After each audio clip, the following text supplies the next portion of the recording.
नांदगाव खंडेश्वर नगरपंचायतीच्या नगराध्यक्ष पदाच्या निवडणुकीचा माहोल तापलेला असताना मतदारांच्या काही महत्त्वाच्या भावना, प्रश्न आणि अपेक्षा समोर येताना दिसत आहेत। सर्वप्रथम नागरिकांचा एक मोठा प्रश्न म्हणजे मागील निवडून आलेल्या नगराध्यक्षांनी नेमकी किती विकास कामे केलीत।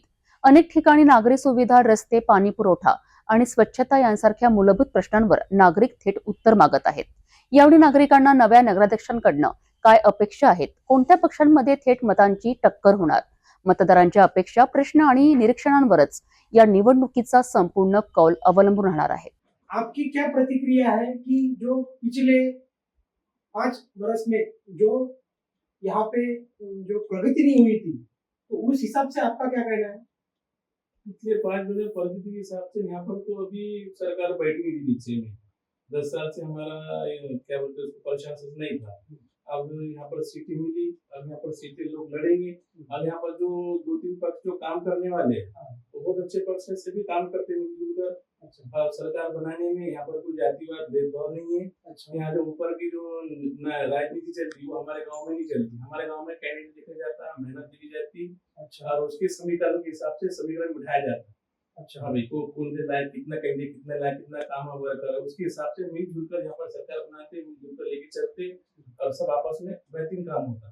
तो पिछले 5 साल में आपके यहाँ पे विकास के काम हुए हैं क्या? जैसे कि रोड के काम है, नाली वगैरह साफ सफाई अच्छी सी हुई? हाँ, विकास के काम तो क्या है, जो अपने समझ लो हमारी जो नगर पंचायत है, नगर पंचायत में तो कोई अभी सरकार 5-10 साल से कोरोना के बाद से तो बैठी नहीं। 10 साल से यहाँ पर ना कोई नगर अध्यक्ष आता, ना नगर सेवक था। तो सरकारी निजाम के हिसाब से सरकारी काम बोले तो आगे पीछे होते रहते कि उधर प्रेशर डालने वाला नहीं, कोई लीडर बोलने वाला नहीं है।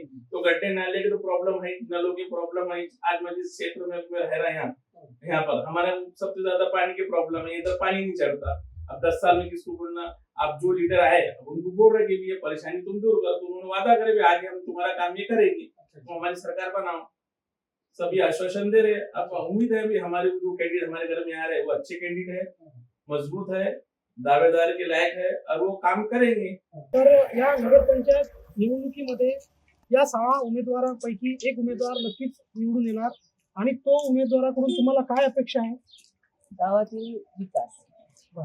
या अगोदर जो उमेदवार होता पंचवर्षीला, तर त्या उमेदवाराने गावातील विकास केलाय का?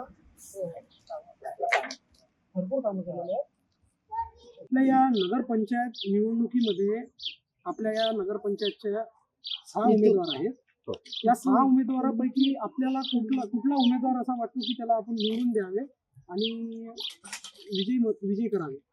आता मला असं वाटते की जवळपास आतापर्यंत सर्वच उमेदवार फक्त आश्वासन देणारे आहेत आणि आश्वासनातून आतापर्यंत कुठल्याही कामाचं किंवा कुठल्याही याचं असं काही दिसत नाही। कामाच्या तरतुदीमध्ये जर समजा एक आमचा नांदगाव खंडेश्वरमधून एक ओंकार खेड्यातला वार्ड क्रमांक 2 जर पकडला तर त्या वार्डमध्ये आतापर्यंत कुठल्याही सुविधा किंवा कुठल्याही स्वच्छता, साफसफाई अशा काही गोष्टी आढळून आलेल्या नाही।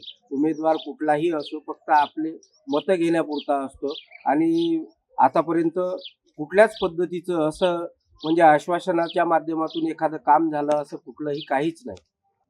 म्हणजे विकासाचे कामे झाले नाही असं तुम्हाला म्हणायचं आहे। आता जो उमेदवार तुम्ही निवडून देणार आहात आणि त्या उमेदवाराकडून तुम्हाला काय अपेक्षा आहे? आता ज्या पण उमेदवारांना आम्ही निवडून देणार त्या उमेदवाराकडनं फक्त एवढीच अपेक्षा राहणार की कमीत कमी नाही काही गावचा विकास तर गोरगरिबांचा तरी विकास झाला पाहिजे। किमान जे गावाच्या बाहेर म्हणजे गावालगतचे जसे की आमचे एक फाशीपारती समाज, त्या समाजामधली आज जर दुरवस्था जर पाहिली तर किमान घराच्या समोर एवढा घाण, केर कचरा, सुखसुविधा तर नाहीच, पाणी नाही, नाल्या नाही व्यवस्थित, रस्ता नाही व्यवस्थित। आता तुम्ही चॅनलवाले आले असणार समोरून येताना तुम्ही काय अवस्था आहे ती बघितली असेल आणि तुम्हाला समोर दिसते। तर आता बघूया आपण 2 तारखेला आपल्या नांदगाव पंचायत समिती नांदगावचं इलेक्शन आहे आणि या इलेक्शनानंतर 3 तारखेला आपलं रिझल्ट आहे। या रिझल्टमध्ये कोण निवडून येते आणि काय विकास होईल हे बघूया आपण नांदगाव खंडेश्वर येथील पंचायत नगरपंचायतमध्ये। मी शशिकांत गायकवाड, नांदगाव खंडेश्वर, सिटी न्यूज।